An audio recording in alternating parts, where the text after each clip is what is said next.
ओम नमो नारायण भक्तों, जय श्री राम प्रिय भक्तों। आप सभी को हिंदू नव वर्ष की प्रथम पूर्णिमा यानी कि चैत्र पूर्णिमा और संकट मोचन श्री हनुमान जन्मोत्सव की अनंत शुभकामनाएं एवं बधाई। दोस्तों, आज की ये वीडियो बेहद ही महत्वपूर्ण, चमत्कारिक एवं ज्ञानवर्धक होने वाली है, क्योंकि आज के इस वीडियो में हम जानेंगे कि साल 2026 में समस्त पापों का नाश करने वाली, मनवांछित फलों को प्रदान करने वाली और भगवान श्री हरि विष्णु माता लक्ष्मी चंद्रदेव के साथ साथ कलयुग के जागृत देव श्री हनुमान जी महाराज की विशेष कृपा प्राप्त करवाने वाली चैत्र पूर्णिमा और हनुमान जयंती किस दिन मनाई जाएगी। क्योंकि इस बार हनुमान जयंती और चैत्र पूर्णिमा की तिथि को लेकर लोगों के बीच काफी भ्रम और असमंजस की स्थिति बनी हुई है। कोई 1 अप्रैल तो कोई 2 अप्रैल को पूर्णिमा की सही तारीख बता रहा है। लोगों के बीच ये जानने की उत्सुकता और बढ़ गई है कि व्रत किस दिन रखें, स्नान दान कब करें, उदया तिथि का क्या महत्व है और हनुमान जन्मोत्सव किस दिन मनाएं। इसके साथ ही आज हम जानेंगे हनुमान जी को प्रसन्न करने के कुछ अचूक और विस्तृत उपाय, संपूर्ण पूजा विधि और एक बेहद ही दुर्लभ एवं विस्तृत पौराणिक कथा। इसलिए भक्तों, निवेदन है आपसे आज की इस बेहद ही महत्वपूर्ण एवं ज्ञानवर्धक वीडियो को थोड़ा समय निकालकर शुरू से बिना भगाए अंत तक जरूर देखना। निश्चित रूप से आपकी सारी उलझन, सारा कंफ्यूजन दूर हो जाएगा और आपको मनचाहे फल की प्राप्ति होगी। दोस्तों, वीडियो में आगे बढ़ते हैं, लेकिन उससे पहले यदि आप इस पावन तिथि पर अपने और अपने संपूर्ण परिवार के ऊपर भगवान श्री हरि विष्णु माता लक्ष्मी और बजरंग बली की असीम कृपा प्राप्त करना चाहते हैं तो सच्ची श्रद्धा से कमेंट सेक्शन में जय श्री राम और ओम नमो नारायण लिखकर और हमारे चैनल को सब्सक्राइब जरूर कर लें। दोस्तों, हिंदू पंचांग के अनुसार चैत्र माह की पूर्णिमा का अपना एक अलग ही और विशिष्ट महत्व है। यह हिंदू नव वर्ष की पहली पूर्णिमा होती है। इस दिन जहां एक और भगवान सत्यनारायण यानी श्री हरि विष्णु की पूजा का विधान है, पवित्र नदियों में स्नान और दान का विशेष महत्व है, वहीं दूसरी ओर इसी पावन तिथि पर रुद्रावतार श्री राम भक्त हनुमान जी का जन्म भी हुआ था। इसीलिए इस दिन भक्ति की दोहरी धारा बहती है। शास्त्रों में उल्लेख मिलता है कि इस दिन जो भी मनुष्य भगवान श्री हरि विष्णु जी की पूजा आराधना करता है, रात्रि में चंद्रमा को अर्घ्य देता है और हनुमान जी के समक्ष शीश नवाता है, उसके जीवन से बड़ा संकट, रोग, दोष और दरिद्रता हमेशा के लिए समाप्त हो जाती है। यह पावन तिथि साधक को मानसिक शांति, आर्थिक समृद्धि और सभी प्रकार के भयों से मुक्ति दिलाती है। भक्तों, आप पूरे विस्तार से श्रवण करते हैं उस परम पावन कथा का जो ये सिद्ध करती है कि चैत्र पूर्णिमा के दिन श्री हरि और हनुमान जी की उपासना एक साथ क्यों इतनी अधिक फलदायी मानी जाती है। पौराणिक कथाओं के अनुसार त्रेता युग में माता अंजना और वानर राज केसरी को विवाह के कई वर्षों बाद भी जब संतान की प्राप्ति नहीं हुई तो वे अत्यंत दुखी रहने लगे। तब मतंग हर्ष के परम शिष्य और एक महान तपस्वी ने माता अंजना को वन में जाकर कठोर तपस्या करने का मार्ग सुझाया। माता अंजना ने घोर जंगल में जाकर भगवान शिव की घोर और निराहार तपस्या आरंभ कर दी। वे दिन रात केवल नमः शिवाय का जाप करती रही। कई वर्षों की इस अत्यंत कठोर तपस्या से भगवान आशुतोष प्रसन्न हुए और उन्होंने माता अंजना को दर्शन देकर एक अत्यंत बलशाली चिरंजीवी और तेजस्वी पुत्र का वरदान दिया। उसी समय दूसरी ओर स्वर्ग लोक में देवतागण अत्यंत चिंतित थे, क्योंकि पृथ्वी पर रावण और अन्य असुरों का आतंक चरम पर पहुंच गया था। तब सभी देवतागण मिलकर चैत्र मास की पूर्णिमा के शुभ अवसर पर क्षीर सागर पहुंचे और वहां भगवान श्री हरि विष्णु की विशेष पूजा और स्तुति करने लगे, ताकि भगवान विष्णु पृथ्वी पर रावण का वध करने के लिए अवतार लें। देवताओं की पुकार सुनकर भगवान विष्णु ने चैत्र पूर्णिमा के उसी परम शुभ की घोषणा की कि वे शीघ्र ही अयोध्या में राजा दशरथ के पुत्र श्री राम के रूप में अवतार लेंगे। जब भगवान विष्णु ने श्री राम अवतार लेने का निश्चय किया, तब उनके भक्त भगवान शिव ने भी श्री राम की निस्वार्थ सेवा करने का संकल्प लिया, का तेज पवन देव यानी वायुदेव को सौंपा। जब माता अंजना शिव जी की आराधना में लीन थी, तब वायुदेव ने भगवान शिव के उस परम दिव्य और कल्याणकारी अंश को माता अंजना के कान के माध्यम से उनके गर्भ में स्थापित कर दिया। और इसी प्रकार चैत्र पूर्णिमा के उस अत्यंत शुभ और पावन दिन मंगल बेला में भगवान विष्णु के सबसे बड़े सेवक और शिव के रुद्रावतार महाबली श्री हनुमान जी का अवतरण हुआ। उनके जन्म लेते ही पूरी प्रकृति झूम उठी। स्वर्ग से सभी देवी देवताओं ने पुष्प वर्षा की, गंधर्वों ने मंगल गान किया और यह वरदान दिया कि जो भी भक्त चैत्र पूर्णिमा के दिन भगवान श्री हरि विष्णु के साथ साथ भगवान शिव के अंश श्री हनुमान जी की आराधना करेगा, उसके जीवन में कभी अकाल मृत्यु, भय या दरिद्रता का प्रवेश नहीं होगा। भगवान विष्णु उसे समस्त सांसारिक सुख समृद्धि देंगे और हनुमान जी एक रक्षक बनकर हर विपत्ति से उसके परिवार की ढाल की तरह रक्षा करेंगे। इसी कारण चैत्र पूर्णिमा का व्रत और हनुमान जी की भक्ति कलयुग में सबसे शीघ्र फल देने वाली मानी गई है। भक्तों, चैत्र पूर्णिमा और हनुमान जन्मोत्सव के दिन आहार और आचरण में पूर्ण सात्विकता और संयम अत्यंत आवश्यक है। इस दिन ब्रह्मचर्य का पालन करें और तामसिक भोजन जैसे मांस, मदिरा, लहसुन और प्याज का विचार भी मन में न लाएं। जो लोग व्रत रखते हैं उन्हें अन्न का त्याग कर केवल फलाहार ही ग्रहण करना चाहिए। इस पावन दिन सबसे पहले कोशिश करें कि आप ब्रह्म मुहूर्त में यानी सूर्योदय से पूर्व उठ जाएं। यदि गंगा या किसी अन्य पवित्र नदी में स्नान करना संभव न हो तो घर पर ही नहाने के जल में थोड़ा सा गंगा जल और काले तिल मिलाकर हर हर गंगे का स्मरण करते हुए स्नान करें। स्नान के पश्चात स्वच्छ पीले या लाल रंग के वस्त्र धारण करें और अपने घर के पूजा स्थल को गंगा जल छिड़क कर पवित्र करें।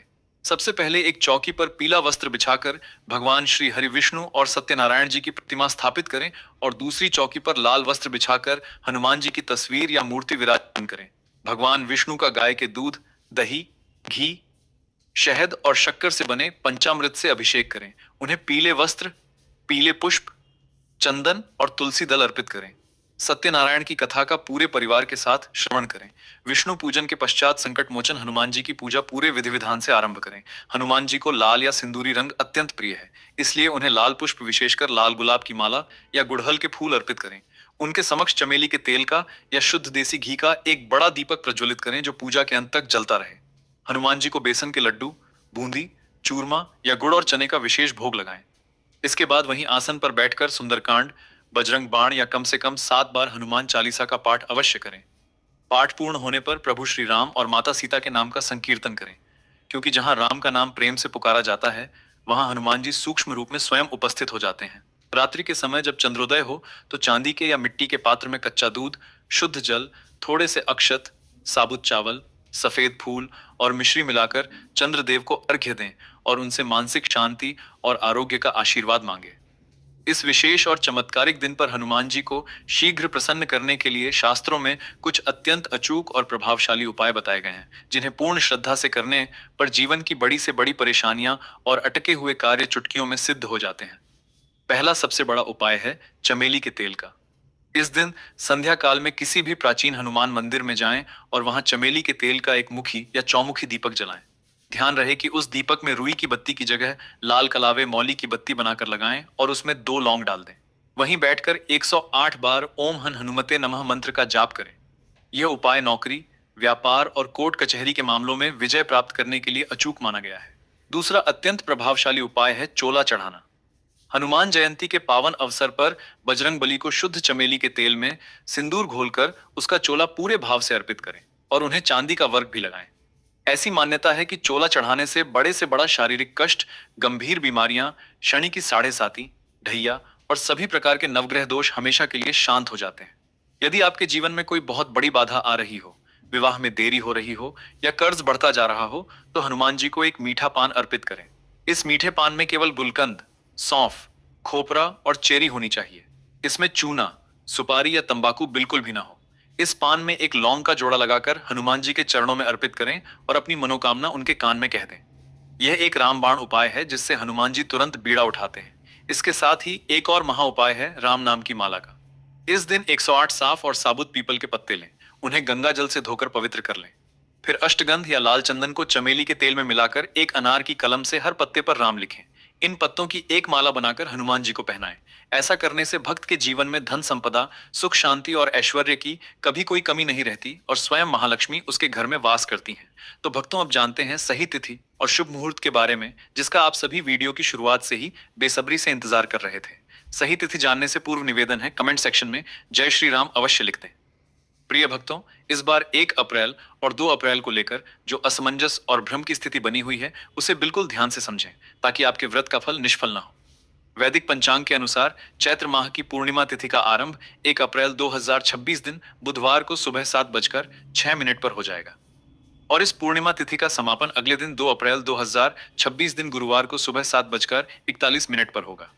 अब क्योंकि हमारे सनातन हिंदू धर्म में उदया तिथि को सर्वोपरि और सबसे प्रधान माना जाता है, यानी सूर्योदय के समय जो तिथि होती है उसी को पूरे दिन के लिए मान्य माना जाता है और उसी के आधार पर व्रत व त्योहार मनाए जाते हैं।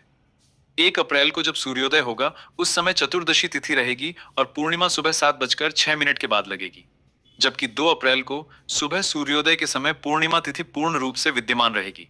इसीलिए उदया तिथि की प्रबल मान्यता और शास्त्रों के सटीक नियमों के अनुसार इस साल 2026 में चैत्र पूर्णिमा का पावन व्रत, पवित्र नदियों में स्नान दान और श्री हनुमान जन्मोत्सव का महापर्व 2 अप्रैल 2026 दिन गुरुवार को ही मनाया जाएगा। 1 अप्रैल को यह व्रत बिल्कुल भी नहीं रखा जाएगा। तो भक्तों, आप सभी निश्चिंत होकर और बिना किसी संशय के 2 अप्रैल 2026 को ही पूरे हर्षोल्लास के साथ हनुमान जयंती मनाएं और पूर्णिमा का व्रत रखकर श्री हरि विष्णु और चंद्रदेव की असीम कृपा प्राप्त करें।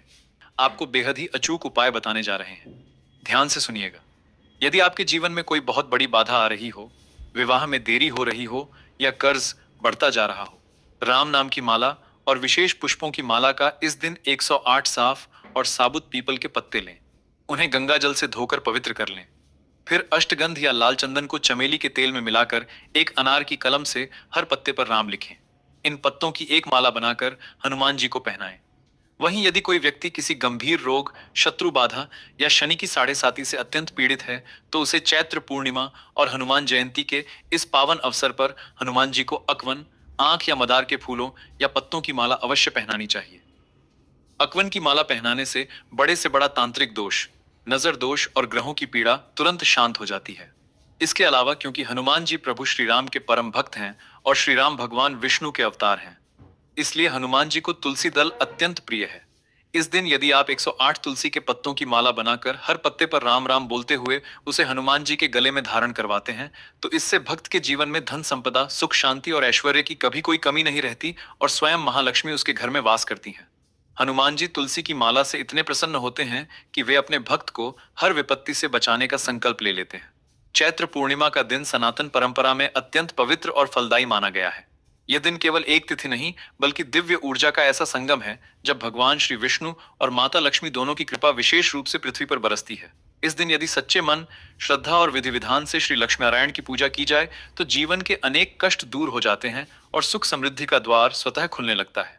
माता लक्ष्मी जो धन, वैभव, सौभाग्य और ऐश्वर्य की अधिष्ठात्री देवी हैं, वे ऐसे भक्तों पर शीघ्र प्रसन्न होती हैं जो शुद्ध मन, सच्ची भावना और सात्विक आचरण के साथ उनकी आराधना करते हैं। चैत्र पूर्णिमा के दिन प्रातःकाल ब्रह्म मुहूर्त में उठना अत्यंत शुभ माना जाता है। इस दिन स्नान का विशेष महत्व है। यदि संभव हो तो किसी पवित्र नदी में स्नान करें, अन्यथा घर में ही गंगा जल मिलाकर स्नान किया जा सकता है। स्नान करते समय मन में भगवान विष्णु और माता लक्ष्मी का स्मरण करते हुए यह भावना रखनी चाहिए कि आपके समस्त पाप और नकारात्मकता जल के साथ बह रही है और आप एक नई ऊर्जा के साथ शुद्ध होकर पूजा के लिए तैयार हो रहे हैं।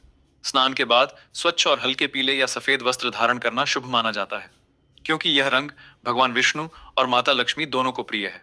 पूजा के लिए घर के मंदिर या किसी स्वच्छ स्थान पर एक चौकी स्थापित करें और उस पर लाल या पीला वस्त्र बिछाएं। उस पर श्री लक्ष्मी नारायण की प्रतिमा या चित्र स्थापित करें। ध्यान रखें कि पूजा स्थल पूरी तरह साफ और शांत होना चाहिए, क्योंकि जहां स्वच्छता और शांति होती है वहीं माता लक्ष्मी का वास होता है। दीपक जलाकर पूजा की शुरुआत करें, जिसमें घी का दीपक विशेष फलदायी माना जाता है। दीपक की लौ केवल प्रकाश नहीं देती, बल्कि यह आपके जीवन में अंधकार को दूर करने का प्रतीक भी होती है। इसके बाद भगवान श्री विष्णु को तुलसी दल अर्पित करें, क्योंकि तुलसी उन्हें अत्यंत प्रिय है। वहीं माता लक्ष्मी को कमल का फूल, गुलाब या सुगंधित पुष्प अर्पित करें। ध्यान रखें कि अर्पण करते समय आपका मन पूरी तरह एकाग्र हो और कोई भी नकारात्मक विचार ना आए।